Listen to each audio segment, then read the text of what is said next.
تھا، شاطر تھا، انٹیلیجنٹ تھا، انٹلیکچوئل تھا، اس میں عقل تھی، تیزی تراری تھی، تو اتنی بڑی قوم کو پاگل بنا کر ان کا رہنما بنا بیٹھا تھا نا۔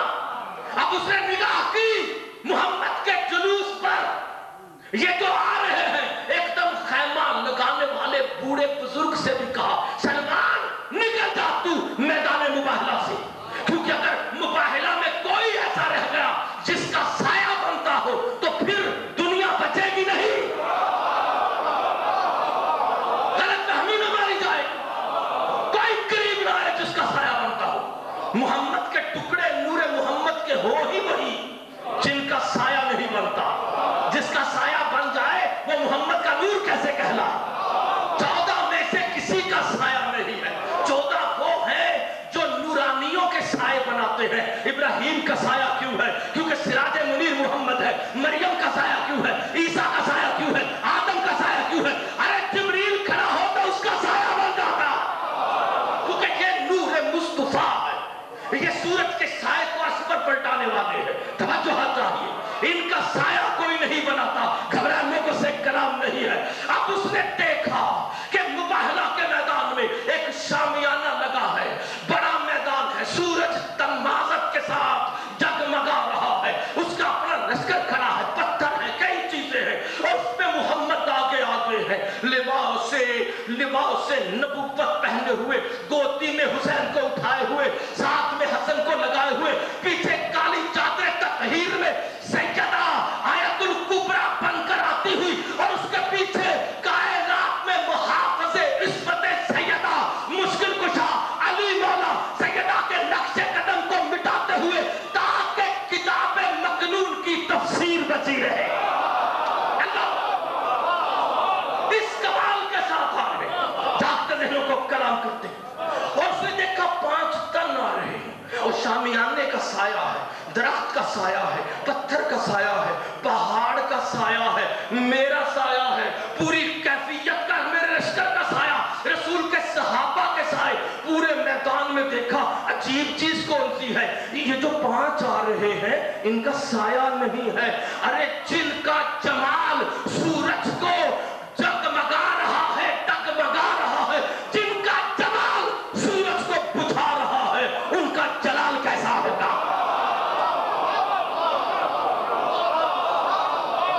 یہ ہستیاں نہیں ہے، اس لیے گھبرا گئے تھے، کہا مباہلہ نہیں کریں گے، کیونکہ جن کا جمال ایسا ہے ان کا جلال کیسا ہوگا؟ آپ کی توجہ چاہیے۔ تو محمد جیسی ہستی نظر آنے پر خانوادہ بنی ہاشم کیسے انکار محمد کر سکتا؟ دعوت رسول سیرہ محمد کو منوانے کی نہیں تھی، رسالت کا کلمہ پڑھانے کی نہیں تھی، رسول منوانے کی نہیں تھی، گھبرالوں کو سے کلام تھی کس بات کے لیے؟ جب تک کشیر سمجھ نہیں آئے کربلا خاک سمجھ میں، آپ کی تو جہاد پہ شکر گزار۔ اچھا کیا قرآن منوانے کے لیے تھے؟ ناراض کیوں نہیں بیٹھے؟ دیکھیں قرآن منوانے کے لیے تھی، وہ قرآن نہیں مانتے ہوں گے، پہلی کتابوں کو مان رہا نہیں، ہم نے قرآن نہیں ماننا، وہی نہیں آئی، گھبرانے کو سے کام ہی ہو سکتا ہے نا، کوئی مسئلہ ہو گیا، ابراہیم کی کتاب ہی افضل ہے، وہی چل رہی ہوگی، وہی ویسی چل رہا ہے، نیا کہیں طرف سے آپ کی توجہ حج۔ لیکن تاریخ نے لکھا کہ عذاب ابابیلوں کا منگوایا تھا حضرت عبد المطلب نے، اور قرآن نے کہا الم تر کیف فعل ربک باصحاب الفیل، قرآن پڑھنے والے کیا تم نے دیکھا کہ تیرے رب نے ساتھی والوں کے ساتھ کیا کیا؟ عذاب ابو عبد المطلب نے منگوایا تھا، قرآن اپنا کہہ رہا ہے، یعنی جن کو قرآن مانتا ہے وہ قرآن کو کیسے نہ مانتے ہوں گے؟ ایسے کلام نہیں، کتنے چھپائیں گے؟ کیسے چھپائیں گے؟ حق چھپتا نہیں ہے، توجہ چاہیے۔ یہ قرآن کو ماننے والے ہیں، قرآن ماننے میں کیا حرج ہے؟ قرآن تو ان کے کلموں کا بیان ہے، قرآن تو ان کے حمایت میں کیے گئے امور الہیہ کی ترجمانی ہے، قرآن تو ان کے خاندان کی شان میں قصیدہ ہے. یہ کیوں نہیں مانیں گے؟ وہ قرآن جس کا مقدمہ ہی حضرت ابو طالب کے خطبہ نکاح والی الحمد کو کر دیا گیا. تو قرآن کے ساتھ آخر قرآن نہ ماننے کی وجہ کیا؟ قرآن بھی قرآن نہیں ماننا. کیوں نہیں ماننا؟ جب پہلی کتابوں کو مانتے آئے تھے تو قرآن کو بھی مانے. جب محمد کے منتظر ہے تو محمد کی کتاب کو بھی مانے. اسے دعوت رسول شیرہ کتاب منوانے کی نہیں تھی, قرآن منوانے کی بھی نہیں تھی, اللہ منوانے کی بھی نہیں تھی, توحید منوانے کی بھی نہیں تھی, کعبہ منوانے کی بھی نہیں تھی, قبلہ منوانے کی بھی نہیں تھی, حج منوانے کی بھی نہیں تھی. گھبرائے لوگوں سے کلام ہی نہیں ہے. پتہ تو کرے دعوت رسول شیرہ تھی کس بات کے لیے؟ جاگتے ذہنوں کو کلام کرتے, نماز نہیں پڑھتے ہوں گے. نماز ہی تو دین ہے. گھبرائے لوگوں سے کلام نہیں. تو جہاں چاہیے اگر نماز کا مسئلہ ہوتا تو رسول دعوت رسول شیرہ میں نمازیں شروع کراتا نا. یہ 15 سال بعد آ کر نمازیں کیوں پڑھائی؟ رسول نے تو اپنے خاندان کی طہارت کا اتنا تحفظ کیا کہ کوئی کافر نسل کا نمازی ان پر الزام نہ لگا سکے. 15 سال بعد آ کر 2 ہجری میں نماز نہ پڑھتے. اور نماز جو ہے, نماز تو جہاں چاہیے, نماز عبادت ہے, لیکن نماز مقصد دین نہیں ہے. تو جہاں کا شکر گزار, یہی امام پاک نے اس کی تعریف کی. جاگتے ذہنوں کو کلام کرتے, نماز کا انکار نہیں, مگر نماز کی حد رکھو جتنی اللہ نے رکھی. وَمَا خَلَقْتُ الْجِنَّ وَالْإِنسَ إِلَّا لِيَعْبُدُونِ 51 سورۃ الذاریات کی 56ویں آیت. ہم نے جن اور انسانوں کو, میں نے جن اور انسانوں کو اپنی عبادت کے لیے تخلیق کیا. اللہ نے کیا ہے تخلیق عبادت کے لیے. توجہ چاہیے. دیکھیں ہر مسئلہ میں تحریف ہے, یہ چھوٹی بے ایمانی نہیں ہے. جن اور انسانوں کو اپنی عبادت کے لیے میں نے تخلیق کیا, اللہ نے کہا. تو فرشتے کس کی عبادت کرتے ہیں؟ تو پھر جن اور انسانوں کو کیوں تخلیق کیا؟ اور عبادت سے مراد اگر شریعت ہوتی تو وہ نماز تو جا کر واجب ہوتی ہے 15 سال کے بالغ لڑکے پر. اگر 14 سال میں مر گیا تو اللہ نے بے مقصد پیدا کیا تھا.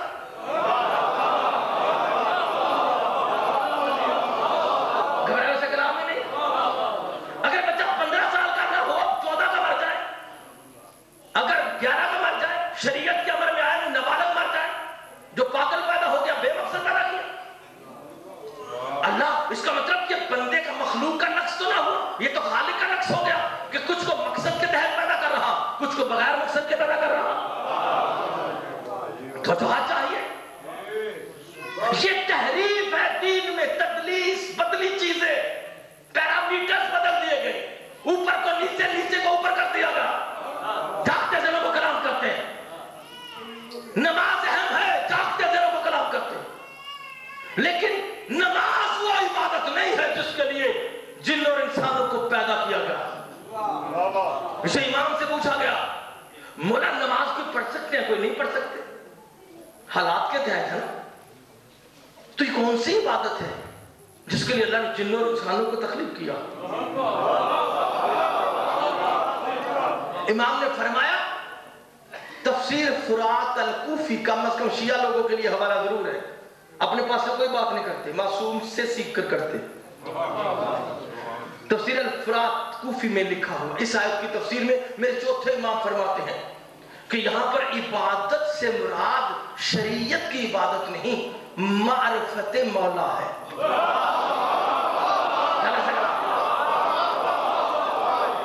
یعنی بندے کو پتا چل جائے کہ اللہ کا بندہ ہوں, مخلوق ہوں, مگر بنایا کس کے لیے گیا, کس کے, اللہ تو پردے میں ہے, کس کے لیے جان قربان کرو, جس سے اس کی معرفت آ جائے وہ عبادت میں آتا. یہاں پہ شریعت کی عبادت مراد نہیں ہے.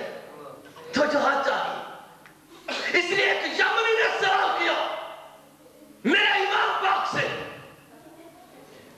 اور سوال کیا میرے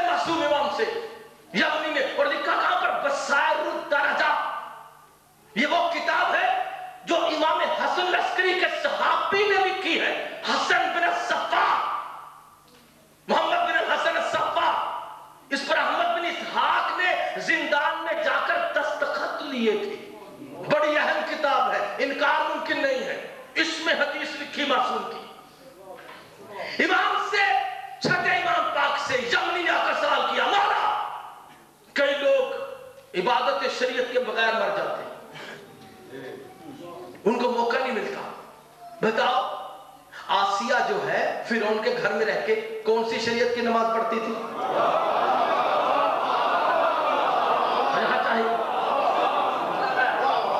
بتاؤ فرعون کے گھر میں آسیہ نماز پڑھتی شریعت کی, وہ قتل نہ کر دیتا؟ بتاؤ مومن آل فرعون حزقیل علیہ السلام کون سی شریعت کی نماز پڑھتا؟ تو پھر وہ کیسے جنت میں جا رہے ہیں؟ نہ آسیہ نے نماز پڑھی, نہ مومن آل فرعون نے نماز پڑھی, نہ اصحاب کہف کو اللہ نے نمازوں پہ لگایا. کتنے لوگ ہیں جنہیں اللہ نے نمازوں پہ لگائے نہیں. نہ یاسر نے پڑھی عمار کے بابا, نہ سمیہ نے پڑھی. گھریلوں سے کلام نہیں, سارے جنتی ہیں بغیر نماز شریعت پڑھے ہوئے. اور دوسری طرف رسول کے ساتھ مسجد نبوی میں پوری شریعت کی نمازیں پڑھ پڑھ کر بھی منافق بھی رہ گئے, جہنمی بھی ہو گئے.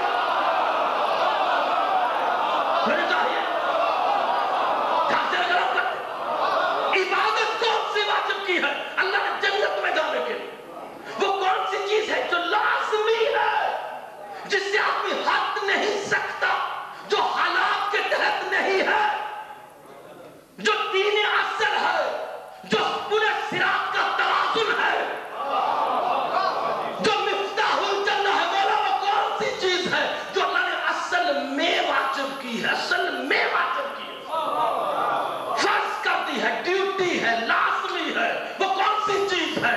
میرے امام نے فرمایا اللہ نے کوئی ایسی چیز لازم قرار نہیں دی جو ہر دور میں کہ جو حالات کے تحت ہو. یہ تربیت ہے, نماز تربیت ہے, شریعت تربیت ہے. یہ مقصد جنت نہیں ہے, ان سے جنت نہیں ہے, یہ جنت کے مقصد کو پانے کی تربیت ہے. مگر اللہ نے جنت کے جانے کے لیے دو چیزیں آدم سے لے کر قیامت تک ہر غار والے کے لیے, ہر بندہ جو کسی کیویج میں رہتا ہے, غاروں کے دور میں رہتا ہے, یا کسی اور نبی کے دور میں, یا کسی حالات میں, چاہے نماز پڑھ سکے نہ پڑھ سکے, چاہے وہ کمزور ہو, بیمار ہو, پاگل ہو, دیوانہ ہو, شریعت کا علم نہ رکھتا ہو, لیکن جنت میں جانے کے لیے اس کے لیے دو چیزیں ہیں. چاہے کتنا نمازی ہو, چاہے کتنا کمزور شریعت میں ہو, جنت میں جانے کے لیے دو چیزیں لازمی قرار دی.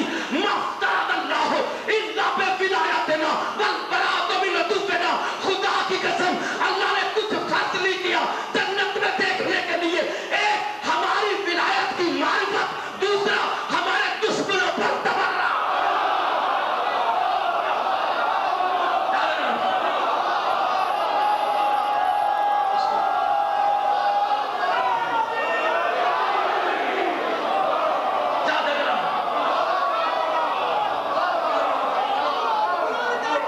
پوری طاقت کے ساتھ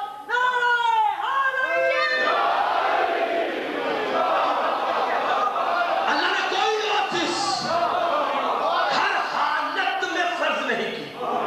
ہر حالت میں فرض دو ہی چیزیں, سو کر بھی موالی اہل بیت رہو, سوتے ہوئے بھی علی کے دشمن پہ تبرہ کرتے ہو. یہ مزاج مومن ہے, خبروں سے کلام ہے. اسے رسول پاک نے کہا اطلب العلم من المہد الی اللہ.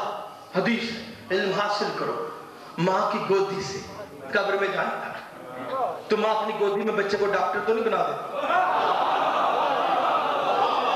سیاستدان بھی نہیں بنا دیتی. رسول یاسین والقرآن حکیم والا رسول ہے. رسول ایسی بات کیسے کہے گا جو امپلیفائی نہ ہوتی ہو, جو ناممکن ہو. رسول تو قانون سمجھانے والا, رسول شاعری کرتا نہیں. ما علمناه الشعر وما ينبغي له ان هو الا ذکر وقرآن مبین. یہ شاعری نہیں کرتا, یہ ذکر خدا ہے, یہ قرآن مبین ہے. یہ جو بات کرتا ہے قانون ہے, حق ہے, ممکن ہے, لازم ہے. ماں کی گودی سے علم لو قبر میں جانے تھا. تو بتاؤ کون سا علم لے رہے ہیں ماں کی گودی سے؟ کیا وہ پولیٹیشن بنا رہی ہے, ڈاکٹر بنا رہی ہے؟ ماں کی گودی سے وہی علم لو,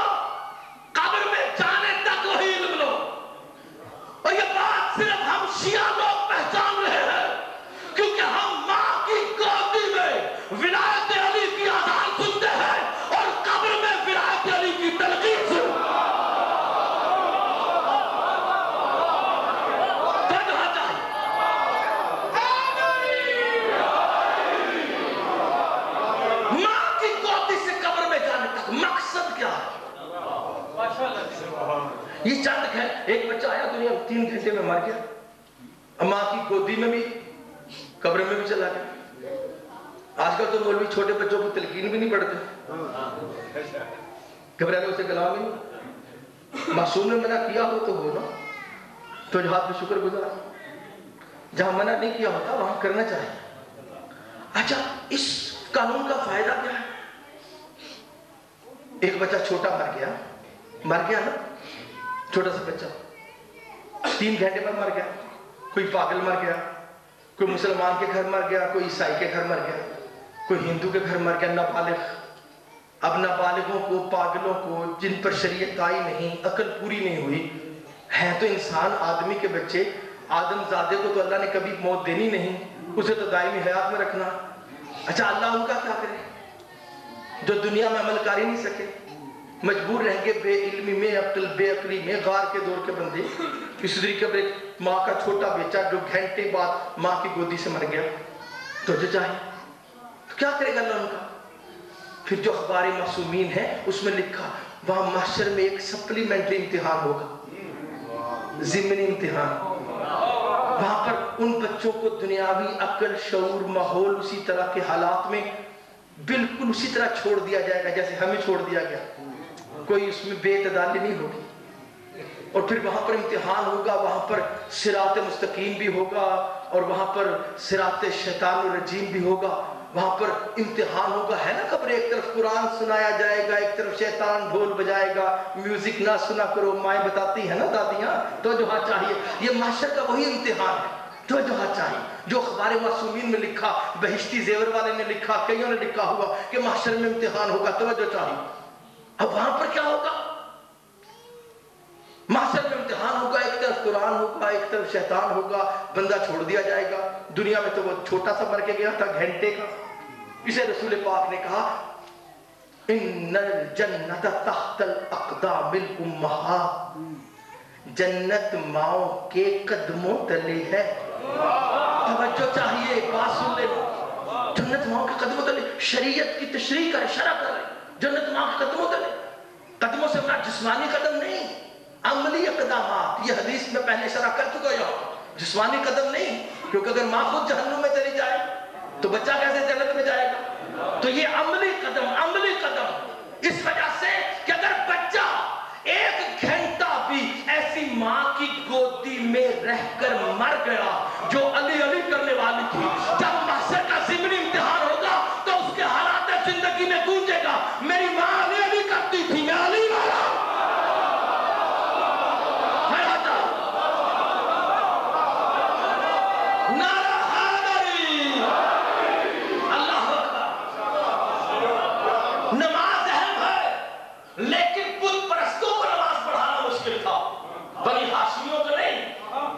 بنی ہاشم کا نمازی ہے, اسے ابراہیم کی دعا ان کا تحفظ کیا. رب اجعلنی مقیم الصلاۃ ومن ذریتی ربنا لا تقبل دعا. سورہ ابراہیم میں کہا پروردگار مجھے نمازی رکھنا اور میری اس پوری اولاد کو جو محمد کی رشتہ دار کہلائے, سب کو نمازی رکھنا. بتا ابراہیم کی دعا مانے یا تاریخ کی غداری مانے؟ تو بنی ہاشم میں نماز کا مسئلہ تو نہیں تھا, انہوں نے نماز کا تو انکار کیا نہیں تھا. دیکھیں دعوت ذوالرسیلہ کا مقصد کیا تھا, جس پر ابو لہب کھڑا ہو گیا. رسول کیا کہہ دیا تھا جس سے چہرے مرجھا گئے؟ رسول کیا کیا تھا جس سے لوگ سرکش ہو گئے؟ کیا ہے حقیقت اسلام؟ کربلا میں اور دعوت ذوالرسیلہ میں مماثلت ہے. کربلا والے بھی اللہ کو مانتے ہیں, دعوت ذوالرسیلہ کے بنی ہاشم بھی اللہ کو مانتے ہیں. کربلا والے بھی توحید پرست, دعوت ذوالرسیلہ والے کافر بھی توحید پرست جو رسول نے بلائے تھے بنی ہاشم. کربلا والے بھی کعبہ کو قبلہ مانتے, ذوالرسیلہ والے بھی کعبہ کو قبلہ مانتے.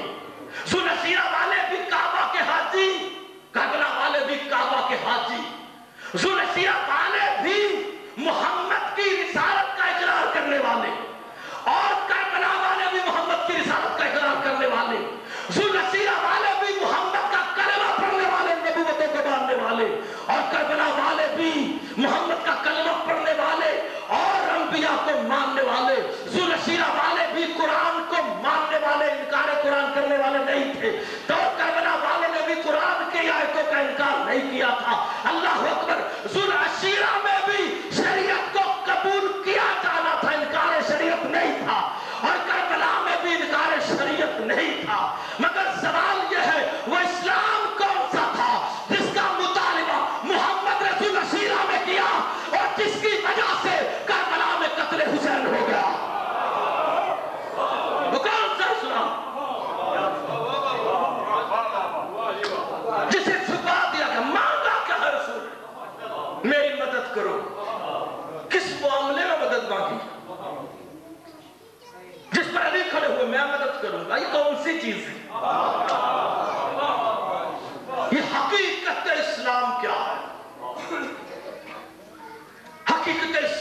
پہنچ گئے. 2 محرم کو برود کربلا. بولا ہم سب کا نا قبول و منظور فرمائے. ہمیں توفیق دے کہ ہم دنیا کے ڈالے ہوئے پردوں سے نکل کر حقیقت اسلام پر نظر کر سکیں. میری عرض یہی رہی اپنے سننے والوں سے کہ خدا کے لیے خود پڑھا کریں. یقین کرے دوسرا تو آپ کو 1 روپیہ کما کر نہیں دیتا, تو یہ آپ کا ملا آپ کو جنت کیسے کما کے دے گا؟ جس نے کچھ کرنا اپنے لیے پڑھیں. جب تک کوئی سبجیکٹ ذاتی طور پر ذمہ داری کے ساتھ اپنا مقصد حیات نہیں بنایا جاتا تب تک وہ سمجھ نہیں آتا. اسے قرآن اور حدیث سب کے لیے ہے, پڑھا جائے تاکہ حسین سمجھ میں آئے, تاکہ مجلس سمجھ میں آئے, تاکہ جال سازی کا پتہ چلے. آخرت میں مر کر پتہ چلے گا تو فائدہ کیا ہوگا؟ لوگ ان پر تبرہ کریں گے, وہ لوگوں پہ تبرہ کریں گے, فائدہ نہیں ہوگا اس لعنت ملامت. حسین 2 محرم کو کربلا میں آئے. روایتوں میں لکھا مولا حسین پاک کے کہ سرکار مرتجز پر سوار آگے آگے چلتے آ رہے ہیں. پیچھے حسین کی پوری فوج ہے. حسین کی فوج میں 40 پردہ دار اماریوں والے ناکے ہیں. کچھ جوان مرد ہیں, باقی بچے ہیں. اور حسین کے ساتھ ساتھ حر آ رہا ہے جس کے ساتھ 1000 سپاہی ہیں. حسین کو گھیرے میں لیے اور حسین پاک گھوڑا چلاتے آہستہ چلتے آ رہے. لکھا روایت میں 2 محرم کو ایک مقام پر جا کر مرتجز ٹھہر گیا. جب قافلہ رکا ادھر مرتجز ٹھہرا, ادھر پورا قافلہ رک گیا. عباس ہاتھ اٹھاتے تھے, ہر اونٹ ٹھہر جاتا تھا. کربلا معجزے والوں کا اقتدار ہے. کربلا عام جگہ نہیں ہے. روایتوں میں لکھا بہن نے پردہ اٹھایا. سب سے پہلا اونٹ سیدہ کا. جب مکہ سے چلی تو بی بی آگے آگے حسین کے قریب قریب. جب مدینہ سے چلی تھی تو سب سے پیچھے پیچھے, حسین بہن کے قریب قریب. لیکن جب مکہ سے چلے تو حسین آگے آگے, بہن حسین کے قریب قریب. اللہ اکبر. لکھا روایتوں میں حسین پاک کی طرف بہن نے دیکھا. اب جو دیکھا تو دوپہر کا وقت تھا, 1 بجے کا. لو چل رہی تھی, گرم ہوا میں بگولا بنا, اس میں کچھ ریت اڑی حسین پاک کے چہرے کے سامنے. سیاہ رنگ کی ریت تھی, لوہا ملا ہوتا ہے. اس میں کربلا کی کچھ مٹی بھی تھی, دھوپ بھی پڑ رہی تھی. وہ ایسے لگا جیسے دھوئیں اور خون کا بگولا بلند ہوا. بہن کی نظر پڑی تو سیدہ کا دل بیٹھ گیا. ایک دم بلایا, بھیا حسین, بھیا حسین. امام حسین کا گھوڑا رک چکا تھا. امام حسین نے کہا بہن ذرا انتظار فرمائیں, میں ابھی آتا ہوں. حسین پاک ایک گھوڑے سے اترے, دوسرے پر بیٹھے, مرتجز کو ہٹایا, دوسرے پر بیٹھے. کہا 6 گھوڑے امام پاک نے تبدیل کیے, لیکن کوئی گھوڑا اس سمت میں آگے نہیں بڑھا. امام جانور کو کہتے چل مقتل ابی داؤد سے پڑھ رہا.